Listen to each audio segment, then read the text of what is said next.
Bablu voice के देखने और सुनने वाले मुअज़्ज़ज़ दोस्तों को मोहब्बत बरा सलाम।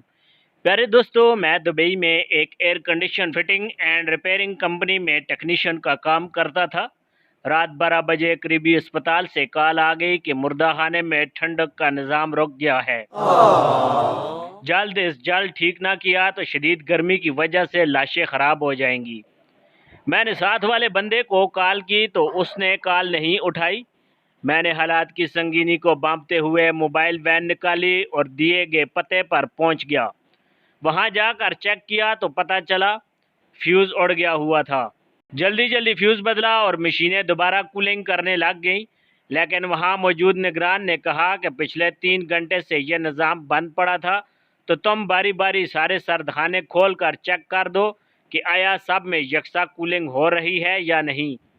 अब वो ये कहकर चला गया और रात के इस पहर लाशों से भरे सरदखाने चेक करते हुए मुझे बहुत डर लग रहा था। खैर, मैंने एक एक सरदखाना खोलकर कूलिंग का निज़ाम चेक करना शुरू किया। वहाँ कुछ लाशें काफ़ी पुरानी भी स्टोर थी। जब मैंने 15वें खाने को खोला तो उसमें एक बारिश बुजुर्ग की लाश थी। उनका चेहरा देखकर लग रहा था जैसे अभी सो रहे हों और उठकर बैठ जाएंगे।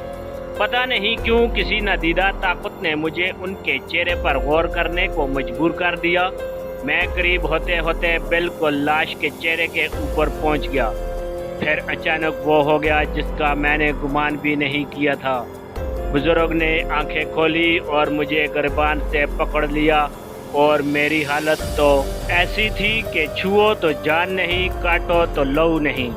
फिर उन्होंने गूंजदार आवाज़ में पूछा, पुत्र, ग्रुप के मेंबर्स ने लाइक कमेंट करने शुरू कर दिए हैं या वैसे के वैसे ही सोए हुए हैं?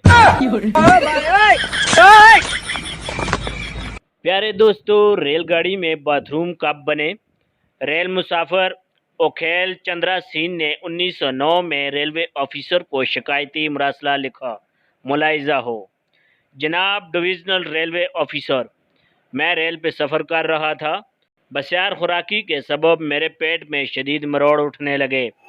रेल अहमदपुर स्टेशन पर रुकी तो मैं हाजत के लिए उतर गया।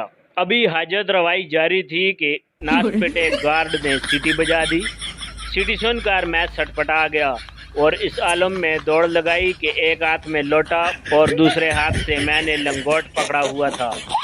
रेल को जा लेने की तागदो में धड़म से गिर पड़ा।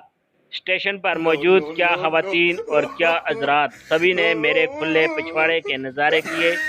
यूं देखते देखते हाथ से इज्जत भी गई और रेल भी गई। मोहतरम, मेरे उस हिम्मत नुकसान का जिम्मेदार वो नाहिंजार गार्ड है जिसने बेवक्त सीटी बजाई। मेरी दरख्वास्त है कि उस गार्ड पर तगड़ा जुर्माना आयद कर दे, अगर नहीं तो फिर मैं अखबारात को वाक़े से मुतअल्लिक़ खबरें देने वाला हूँ। फजलुर रहमान काजी साहब अपनी किताब रुदाद रेल की में लिखते हैं कि ओखेल का ये ख़त दिल्ली में रेलवे के अजायब घर में आज भी महफूज है। ये वो तारीख़ी ख़त है जिसके नतीजे में अंग्रेज़ सरकार ने हिंदुस्तान में पहली बार रेल के अंदर वाशरूम की सहूलत शुरू करने का हुक्म जारी किया।